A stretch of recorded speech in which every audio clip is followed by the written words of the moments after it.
everyone. Make sure this is on. And welcome. Jim, thank you for the introduction. Hopefully that video got everybody's blood flowing a little bit. I want to thank everyone for this really great opportunity for me to participate in this event. I know there's some members of Congress, I think CNO Mike Gilday, other flag and general officers, leaders from academia, industry partners. It is an absolute honor to be with all of you here today. And what a privilege it is to represent our Navy team, especially during such consequential times. Looking at the agenda, it is clear that you have a series of meaningful discussions ahead of you, conversations centered on our nation's strategic priorities and how you, our industry partners, can help deliver the warfighting capabilities that we need. Last month, I released our Navy's newest strategic guidance, the United States Navy's Fighting Instructions. Some of you may have already read it, and if you haven't, I urge you to do so. Underpinned by my priorities of the Foundry, the fleet, and the way we fight, the United States Navy Fighting Instructions chart a course for the future of an all-domain fleet.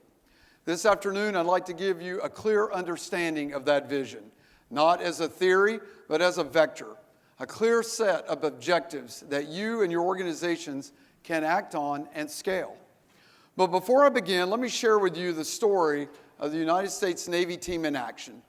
As you have no doubt seen, our sailors have been gainfully employed in our nation's defense. In the Western Pacific, our naval forces are engaged in deterrence and peacekeeping operations, whether it's multi-domain exercises, routine presence patrols, or integrating with our closest allies and partners. Our sailors are reinforcing a simple but vital message that the United States Navy is committed to a free and open Indo-Pacific. Closer to home, in the Gulf of America and the Caribbean, our Navy is actively campaigning to secure our southern approaches and impede the illicit flow of narcotics. Off the coast of Venezuela, during Operation Absolute Resolve, our forces played a critical supporting role, enabling Army Special Forces to insert swiftly, seize decisively, and recover expeditiously, all under the protective umbrella of our combat air patrols and platforms postured at sea. And today, of course, under Operation Epic Fury, our carrier strike groups and submarines across the Eastern Mediterranean and Middle East remain persistently engaged in combat operations against Iran, the world's leading sponsor of terror. That is the power of a world-class Navy, a Navy that can move rapidly, project simultaneously, reposition, and respond globally, none of which would happen without our sailors. While you may envision images of carriers launching jets, destroyers cutting through waves, or submarines prowling at periscope depth, behind each of those platforms is a United States Navy sailor, certified and trained to the highest degree of proficiency. And we should all be rightfully proud of their professionalism and bravery, fearlessly and courageously responding to our nation's ultimate call. Their actions continue to inspire me daily, and I could not be prouder to serve as their CNO. You know, in past years at conferences like these, a CNO would need to almost give you a pitch or justification to explain their thoughts on the challenging geopolitical situation that requires our focus. Today, I do not have to do that. All you have to do is turn on the news and you'll see a world that has grown more complex, more volatile, and more contested than any point in recent memory. We are all immersed in this environment every day, and unlike any other time in our 250-year history, the United States Navy finds itself operating in an era with other great powers, an era where our adversaries are actively working to upend the international rules-based order, an era in which the speed of decisions ruthlessly punishes delay. Overlay that with a renewed focus to defend our homeland and secure our shores, and you begin to understand the complexity of the environment we face with asymmetric threats across the spectrum of violence. The National Security Strategy and the National Defense Strategy both recognize this reality, calling for a Navy that can respond to emerging crises simultaneously while still projecting power, ensuring sea control, defending critical choke points, and preserving our economic prosperity. It's a demanding mission set, but it's precisely the mission the United States Navy was built to perform. Yet in these complex times that we must evolve our strategy once more, rapidly responding to new leadership direction, increasingly sophisticated threats, and systematic industrial-based challenges. But all is not lost. From the Oval Office to Capitol Hill to the halls of the Pentagon, our nation's leadership are all aligned on the enduring importance of a lethal and formidable Navy, made possible by a strong and resilient American industrial base that can deliver for her. What's more, President Trump and Secretary Phelan's Golden Fleet Initiative signal that a dominant United States Navy is the world's surest guarantee of peace. Therefore, to ensure our Navy is postured to compete in this newly changing world, I released the U.S. Navy Fighting Instructions to get after these exact challenges. In their simplest form, these fighting instructions provide a conceptual framework for modern warfare, delivering homeland defense, sustaining our global network of deterrence, and preserving our national prosperity. They reinforce national strategic objectives and are aligned to the clear priorities of the President's budget request. It is our overarching guidance that outlines which investments matter most, the asymmetric capabilities we need to forge, and the requisite levels of technical mastery that will enable our sailors to fight and win across the spectrum of conflict. But perhaps more important, the United States Navy Fighting Instructions is our Navy's response to the daunting question that will define modern warfare for decades to come. Specifically, how do we ensure we can fight and win across the spectrum of conflict under conditions we cannot entirely predict, against adversaries who are increasingly capable, innovative, and aggressive at near parity levels, simultaneously in key areas of vital national interest around the world? The answer to that question manifests itself in the form of a full-spectrum hedge strategy. Under the constraints of a lowering cost of entry, where the asymmetric technologies are proliferating and peer conflicts are emerging simultaneously, the nation needs a Navy that can hedge, a Navy that can tailor solutions aggressively, innovate continuously, fight disruptively, and command with clarity across the battle space. As such, this hedge strategy will be implemented through a series of initiatives, some new and some familiar, that combine to enable a fleet which can learn, adapt, and outmaneuver our adversaries. These include tailored forces and tailored offsets, combat surge-ready certifications as part of a global maritime response plan, an enhanced mission command framework, and the recently released Navy warfighting concept and the implementation of a new Navy deterrence concept. And I'd like to focus on that first concept of tailored force packages with you today. To start, hedge strategy begins with simplicity and accepts our reality. It recognizes that we can't build a perfect fleet for every possible scenario and that our portfolio urgently needs to be diversified, balancing cost-effective, scalable, and risk-worthy mass. Hedge strategy takes stock in the likelihood of pacing scenarios and the severity of risk that's attached. Indeed, we can't afford to place all eggs into one basket. The stakes are simply too high and out of our precise control. However, what is within our control is the ability to field a resilient and adaptable fleet, one that consistently built on exquisitely built platforms, but incorporates a greater number of smaller, adaptable, and even expendable capabilities too. That is what hedge strategy aims to do, avoiding a brittle, single-purpose force that is either overbuilt for the high-end fight and underused day to day, or optimized for low-end crisis and then overwhelmed when it counts. But the challenge becomes determining where to snap that chalk line, how much of each force element is truly enough. On average, the Navy has around 290 ships in our inventory. And our congressionally mandated Battle Force Ship Assessment and Requirement Report requires 381, And that's a significant gap that we need to fill, and I expect that number to only go up. But the real question isn't about numbers. It's about composition and lethality. What's the quality and scope of those ships? Are they all large surface combatants, submarines, frigates, unmanned, and what's the mix? I fully acknowledge the need for a bigger fleet. What CNO wouldn't? But the fleet that deters today will not be the fleet that necessarily deters and wins tomorrow. The President and the Secretary of the Navy's Golden Fleet Initiative is the catalyst for this charge and will shape the future of our overall fleet design. Empowered by the fighting instructions, we are shepherding that vision to life. And when coupled with a high-low mix that Golden Fleet provides, the idea of hedging will create logical, tailor-made ensembles that can respond rapidly to key operational challenges across the globe. That, ladies and gentlemen, is where tailored forces come into play. Tailored forces and tailored offsets are the engine room for hedging, addressing specific situations that are too consequential to ignore, but too unlikely to drive the overall fleet design. Tailored forces are either specifically certified general purpose forces or the composite packaging of tailored offsets.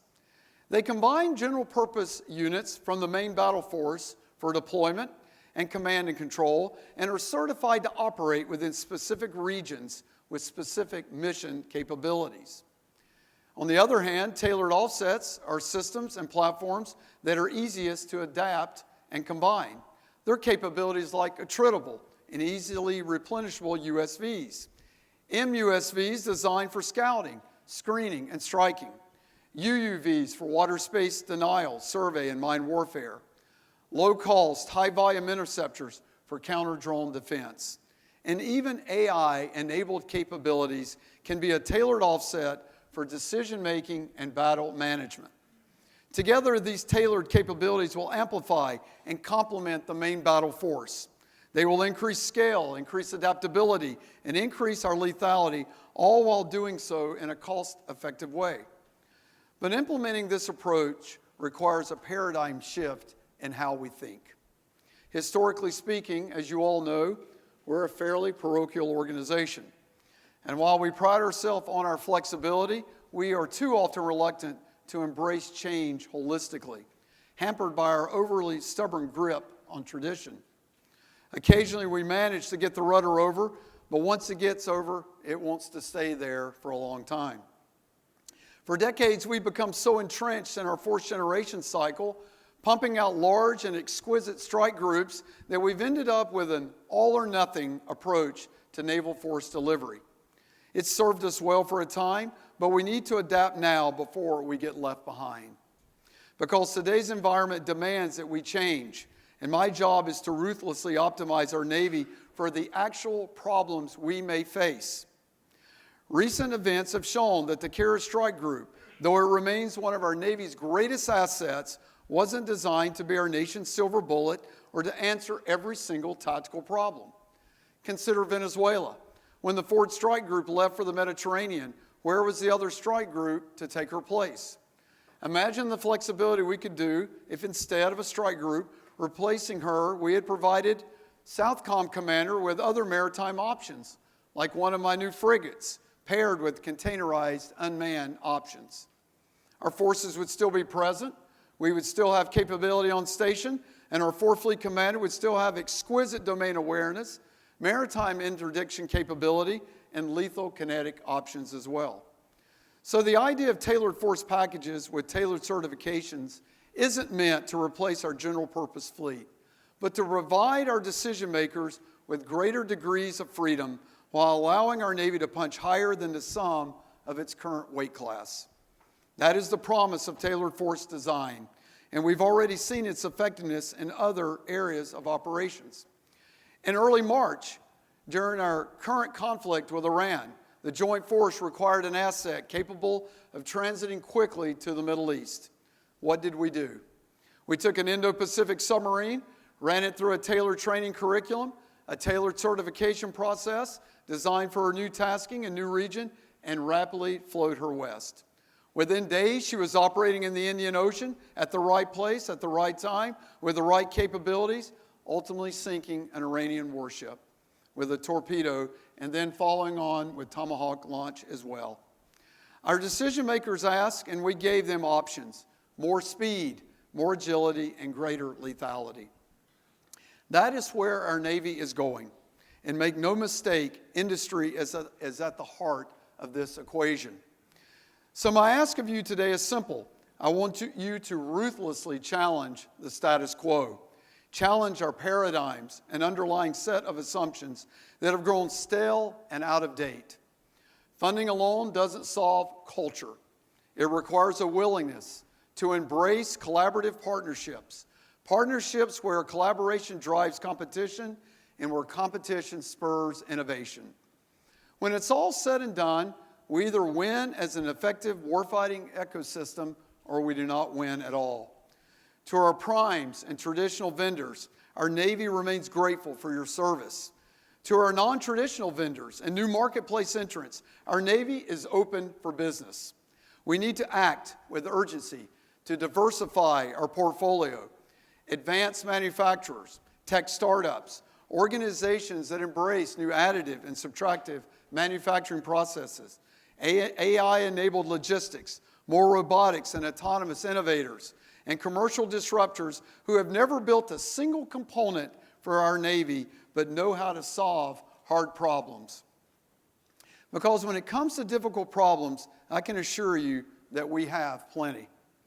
While it's tempting to show me beautifully illustrated OV1 diagrams and flashy kill chain cartoons that are divorced from reality, I need our industry partners to help us figure out how to carry these systems from cradle to grave, how to go from hypothetical CONOPS and CONIMPS to the most important challenge for the Navy, the concepts of deployment that are grounded in deliverables and sustained .MLPF. An exquisite capability is virtually worthless if I don't know how to ready it, rehearse it, replenish it, retrieve it, revive it, and recycle it. Questions like, is it expendable after a single use? Or is there a thoughtful life cycle built in? All of this must be addressed.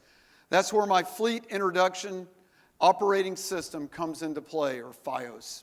The Fleet Introduction Operating System is our framework for synchronizing doctrine, training, logistics, and support so new capabilities entering the fleet are as seamless as updating an app, delivering advantage to the warfighter at the speed of relevance while taking the sailors out of the critical path.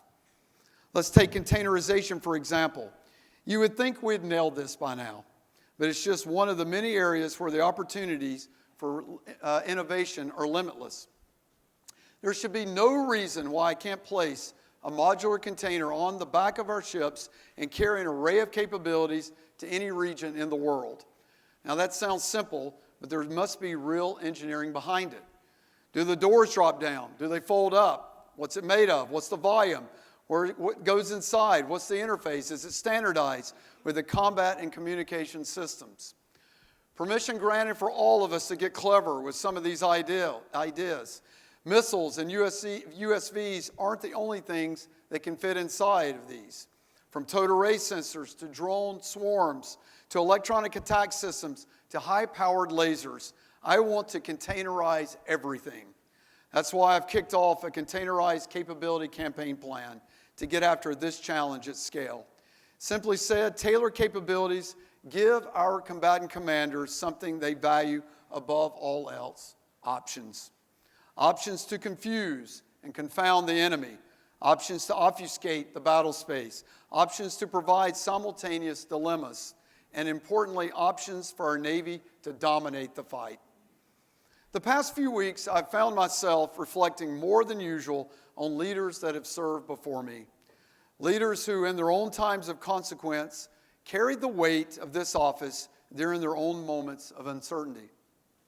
One of those leaders was Admiral Arleigh Burke. Though his final day in office was almost 65 years ago, he offers a reflection that remains just as relevant as it did back in 1961. Admiral Burke was President Kennedy's CNO. The Cold War was sharpening. Vietnam was escalating, and out of sight on the horizon, the Cuban Missile Crisis was soon to unfold. And it was during his final speech at the United States Naval Academy when he left the audience with a simple but powerful thought, and I quote, "In this modern world, the instruments of warfare are not solely responsible for waging war. Far more importantly, they are the means for controlling peace." For me, that insight remains profoundly true today. The ships we build, the systems we design, the sailors we train, and the industry partnerships we forge, all of them exist for a purpose. And that purpose is to ruthlessly defend our nation by any means necessary, while ensuring that no adversary ever doubts the capability, resolve, or credibility of our Navy. It's in this respect that none of us can accomplish this alone.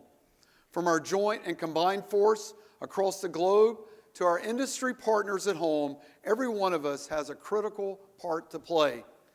The United States Navy Fighting Instructions is the roadmap, and your job is to figure out where you fit in it. Our Navy requires it, our nation demands it, and for the American people, we will follow through with urgency, discipline, and results. Thank you.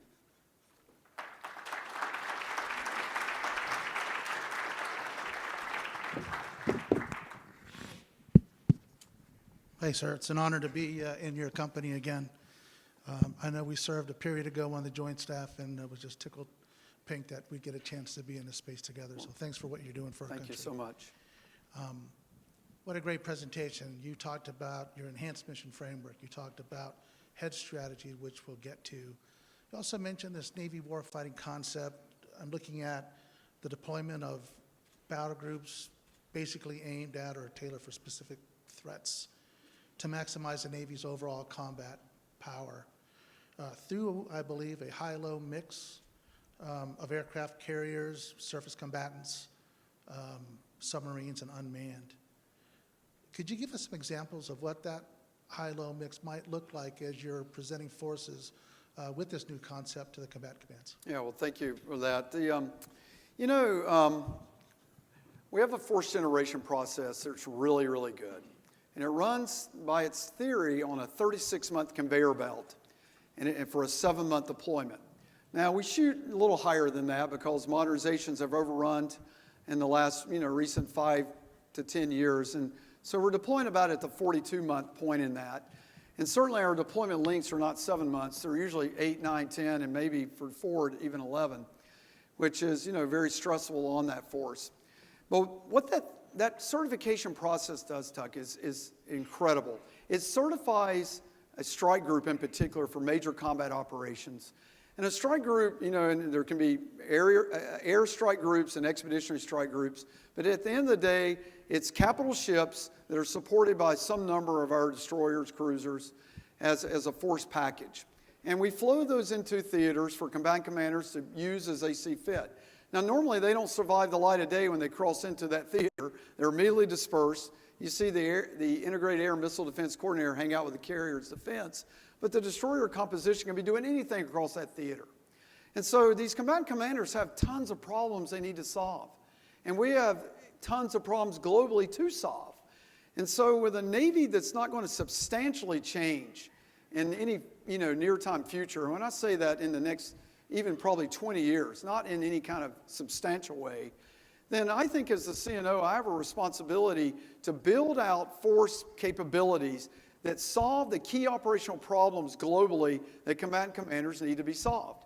And quite frankly, many of those for many theaters don't require a carrier strike group to get after. Sometimes it's a very anti-submarine warfare-centric problem set. Sometimes it's presence. Sometimes it's theater security cooperations with a partner. Sometimes, quite frankly, it's just conducting a large Tier 1 exercise. So instead of this kind of all-or-nothing conveyor belt process, wouldn't it be nice to have something in between? And so this idea of packaging things in a way enabled by unmanned in particular, and certainly AI and advancements in technologies that we're enjoying, and space, I think I can deliver solutions for combatant commanders that more optimally solve their key operational problem. Just mathematically, that drives a high-low mix. And so you want to have the spectrum of capabilities between aircraft carrier, battleship, Arleigh Burke at one end, and at the other end, medium unmanned surface vehicles, frigate, and large-scale UAVs at the other end. And so by having that large high-low mix like that, I can actually have the degrees of freedom necessary to build these tailored packages to solve these problems. If I push everything to the high end, I can't afford it, I can't deliver it, and I can't build the ensembles. And if everything's at the low end, I can't mass the capability necessary to deliver the iron to culminate a conflict. And it takes military mass to culminate. We see this in spades with the Ukraine-Russia fight. You see all this unmanned fighting each other, and what that turns into is this kind of, it's interesting, it's neat, but it never culminates. Okay? You've got to be able to put your foot on the throat of an adversary and actually culminate the actual fight. And so I can never divorce myself from that large military capability to be able to do that as a CNO, but I do need some things that actually solve dilemmas that combatant commanders need worldwide. I appreciate that, sir. Thank you. You also mentioned, in the briefing, Enhanced Mission Command framework. You gave a great, I would say an introduction into what that means. Yeah. If you could just pull the thread and give us a little bit more of an example of what we're doing here. When we were building the fighting instructions, it dawned on me, for those in the room here that have, used the term mission command, to a submarine officer, it's kind of a little bit like funny to even think about this. Submarine goes on station for 45, 60, 75 days. We get a message. It's got a list of priorities. We never talk to anybody again. So this idea of mission command is like in our wheelhouse. That's not true with modern warfare. We've got basically, because of connectivity, I know exactly, what's going on every second in the Ford, USS Ford, USS Abraham Lincoln. We just reach back and have such incredible capability to get involved with what commanders are doing, that if I ask everybody what the definition of mission command is in this room, I'd get a lot of different answers. And most of the time, the general way we describe it is when you're operating under mission orders. And so it dawned on me that that wasn't going to be good enough in modern warfare. I need something that describes this a little bit with more specificity. And so what we're going to attempt to do in the Navy is to really create what we're calling delegated autonomy levels, or DAL. And these delegated autonomy levels are tiered in a way that a delegated autonomy level is a function of the acceptable level of risk a commander is willing to take with a unit and the tact set they're in. They're basically their ability to sense their environment, own that battle space, and overmatch somebody from a detection and weapon engagement capability. So when you enter this, you're going to make a decision on how much autonomy you can give. Now, the beauty of this, we pull this off, is this will work from basically a smart missile that has a certain delegated autonomy with rules of engagement built in, all the way up to the carrier strike group, all the way to the Maritime Operations Center that's getting delegated autonomy, how willingly we're allowing you to act on your own behalf based on those inputs of ALR and tact set.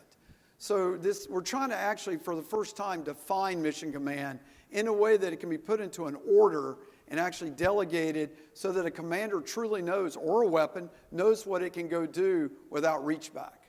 And so we're tightening up the doctrine on this a bit to get all these subordinate definitions kind of aligned across all these different communities, and then come out with these delegated autonomy levels to make sure we can actually order that. Thanks very much, sir. This was very, very, very good for us to see you and to be with you today, and the legacy that you are carrying from the leaderships before you. It matters, and you're the right person for the job. Sorry I hogged all of your time here. We'll chalk it up to first-time moderator blues, but really appreciate you. I know you've got to run, but thank you for everything you're doing for us. Thank you. Round of applause, please, for our CNO.